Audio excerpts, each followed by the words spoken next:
Hi friends, welcome back to GK kitchen YouTube channel. ನಾನಿವತ್ತು ಎರಳಿಕಾಯಲ್ಲಿ ಹಳ್ಳಿ ಸ್ಟೈಲಲ್ಲಿ ಹೇಗೆ ಉಪ್ಪಿನಕಾಯಿ ಹಾಕೋದು ಅಂತ ತೋರಿಸ್ಕೊಡ್ತೀನಿ ನೋಡಿ. ಇವಾಗ ಈ ಥರ ಎರಳಿಕಾಯಿನ 7 ಹಚ್ಚಿ ಇಟ್ಕೊಂಡಿದ್ದೀನಿ, ಈ ಥರ ಚಿಕ್ಕ ಚಿಕ್ಕದಾಗಿ ಪೀಸ್ ಮಾಡಿ. ಮತ್ತು 2 ಎರಳಿಕಾಯಿಗೆ ಒಂದು ಕೈಯಲ್ಲಿ ನಮ್ಮ ಮುಷ್ಟಿಯಷ್ಟು ಉಪ್ಪು ಹಾಕೋಬೇಕು, ಕಲ್ಲುಪ್ಪು ನೋಡಿ. ಇವಾಗ ಇದನ್ನು ಈ ಥರ ಒಂದು ಹಿಡಿಯಷ್ಟು ಉಪ್ಪು ಹಾಕೋಬೇಕು 7 ಕಾಯಿಗೆ.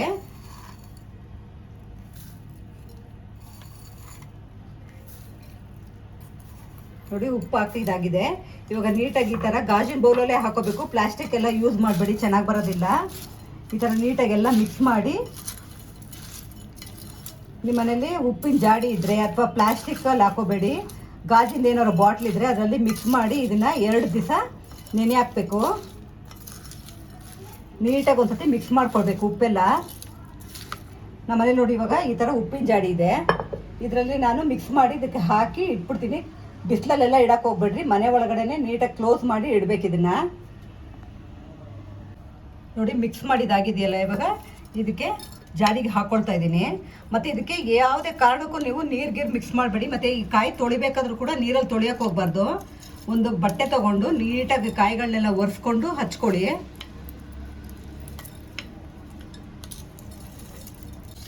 ಇದು ನೋಡಿ ಈ ಥರ ಜಾಡಿಗೆ ಹಾಕಿದ್ಮೇಲೆ ನಾವು ಇದನ್ನ ಬಿಸಿಲಲ್ಲಿ ಏನು ಇಡಕ್ಕೆ ಹೋಗ್ಬಾರ್ದು, ಮನೆ ಒಳಗಡೆನೆ ಇಡಬೇಕು, ಕ್ಲೋಸ್ ಮಾಡಿ. ಯಾವುದೇ ಕಾರಣಕ್ಕೂ ಕೈ ಹಾಕಬೇಡಿ, ಕೈ ಹಾಕಿದ್ರೆ ಹಾಳಾಗುತ್ತೆ. ಮತ್ತು ಇದು 2 ದಿವಸ ಅಷ್ಟು ನಾವು ನೆನೆ ಹಾಕಕ್ಕೆ ಬಿಡಬೇಕು. ಉಪ್ಪಲ್ಲೇ ಚೆನ್ನಾಗಿ ಇದೆಲ್ಲ ಹೀರ್ಕೋಬೇಕು. ಮತ್ತು ರಸ ಎಲ್ಲ ಇದರಲ್ಲಿ ಹಿಂಡಿದ್ದೀನಿ, ಇದರಲ್ಲೇ ಇದೆ. ನೀವು ಯಾವುದೇ ಕಾರಣಕ್ಕೂ ಆ ರಸ ಅದರಿಂದ ತೆಗಿಯಕ್ಕೆ ಹೋಗಬೇಡಿ, ಆವಾಗ ಚೆನ್ನಾಗಿರುತ್ತೆ. ನೋಡಿ 2 ದಿವಸ ಆಗಿದೆ. ಇವಾಗ ಇದು ಎರಳಿಕಾಯಿ ಮತ್ತು ಉಪ್ಪು ಹಾಕಿ ಮಿಕ್ಸ್ ಮಾಡಿ ಇಕ್ಕಿದ್ವಲ್ಲ, ಇವಾಗ ಇದಕ್ಕೆ ಒಗ್ಗರಣೆ ಹಾಕೋದು ಏನೂ ಇಲ್ಲ. ಇದಕ್ಕೆ ಏನು ಬೇಕಾಗುತ್ತೆ ಅಂತ ತೋರಿಸ್ತೀನಿ ನೋಡಿ. ಒಂದು ಬೌಲಷ್ಟು ಬೆಳ್ಳುಳ್ಳಿ, ಅಂದರೆ ದಪ್ಪ ದಪ್ಪದು 4 ಬಿಡಿಸಿ ಜಜ್ಜಿಟ್ಕೊಂಡಿದ್ದೀನಿ. 2 ಸ್ಪೂನಷ್ಟು ಮೆಂತ್ಯನ ಡ್ರೈ ರೋಸ್ಟ್ ಮಾಡಿ ಪೌಡ್ರ್ ಮಾಡಿ ಇಟ್ಕೊಂಡಿದ್ದೀನಿ. ಮತ್ತು ನೋಡಿ ಸ್ವಲ್ಪ ಅರಿಶಿನ ಪುಡಿ, ನೋಡಿ ಇದು ಮಣ್ಕಟ್ಟಿನ ಮೆಣಸಿನ್ಕಾಯಿ ಅಂತ ಒಂದು ಹಿಡಿಯಷ್ಟು ತೊಗೊಂಡಿದ್ದೀನಿ. ಮತ್ತು ಜೊತೆಗೆ ಬ್ಯಾಡಗಿ ಮೆಣಸಿನ್ಕಾಯಿ ತೊಗೊಂಡಿದ್ದೀನಿ. ಇವಾಗ ಇದಿಷ್ಟನ್ನು ಪೌಡ್ರ್ ಮಾಡ್ಕೋಬೇಕು. ನೋಡಿ ಮಣ್ಕೆಟ್ಟನ ಮೆಣಸಿನ್ಕಾಯಿ ಮತ್ತು ಬ್ಯಾಡಗಿ ಮೆಣಸಿನ್ಕಾಯಿ ಪೌಡ್ರ್ ಮಾಡ್ಕೊಂಡಿದ್ದೀನಿ. ನೀವು ಮಾಡೋಕ್ಕೆ ಆಗಿಲ್ಲ ಅಂದರೆ ಬೇಕಾದ್ರೆ ಅಂಗಡಿದೇ ಸಿಗುತ್ತೆ ಚಿಲ್ಲಿ ಪೌಡ್ರು, ಅದನ್ನೇ ಮಿಕ್ಸ್ ಮಾಡ್ಕೋಬೋದು. ಆದರೆ ಚಿಲ್ಲಿ ಪೌಡ್ರ್ ಅಂಗಡಿದು ಚೆನ್ನಾಗಿ ಬರೋಲ್ಲ, ಅದಕ್ಕೆ ನಾನು ಈ ಥರ ಪೌಡ್ರ್ ಮಾಡ್ಕೊಂಡಿದ್ದೀನಿ. ಇವಾಗ ನೋಡಿ ನೆಂದಿರೋಂಥ ಎರಳಿಕಾಯಿನ ಈ ಥರ ಗ್ಲಾಸ್ ಬೌಲ್ಗೆ ಹಾಕ್ಕೊಳ್ಳೋಣ. ಯಾವುದೇ ಕಾರಣಕ್ಕೂ ಸ್ಟೀಲ್ಗೆ ಹಾಕೋಬೇಡಿ. ನೋಡಿ ಇವಾಗ ಉಪ್ಪಿನಕಾಯಿ ಇದಕ್ಕೆ ಹಾಕ್ಕೊಂಡಿದ್ದೀನಿ. ಇದಕ್ಕೆ ಇವಾಗ ಜಜ್ಜಿರೋ ಅಂಥ ಬೆಳ್ಳುಳ್ಳಿ ಹಾಕ್ಕೊಳ್ಳೋಣ. ಆಮೇಲೆ ಅರಿಶಿನ ಪುಡಿ,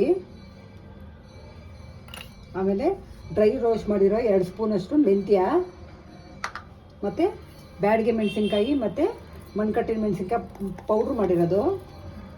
ಇವಾಗೆಲ್ಲ ಹಾಕಿ ನೀಟಾಗಿ ಒಂದು ಸತಿ ಮಿಕ್ಸ್ ಮಾಡ್ಕೋಬೇಕು ನೀಟಾಗಿ. ಇದಕ್ಕೇನು ಉಪ್ಪು ಅವಾಗೆ ಆಲ್ರೆಡಿ ನಾವು ಹಾಕಿ ಮಿಕ್ಸ್ ಮಾಡಿ ಇಟ್ಬಿಟ್ಟಿದ್ದೀವಿ, ಉಪ್ಪು ಹಾಕಂಗಿಲ್ಲ ಇದಕ್ಕೆ.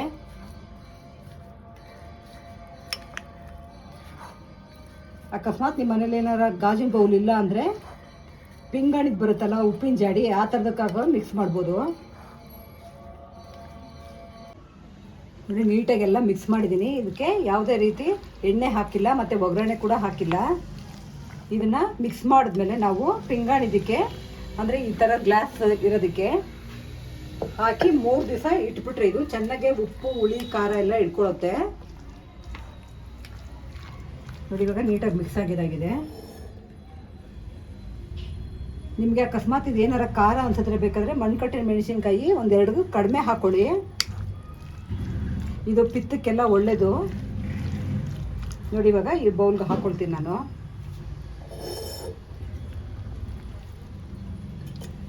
ಕೈ ಹಾಕಬೇಡಿ ಯಾವುದೇ ಕಾರಣಕ್ಕೂ.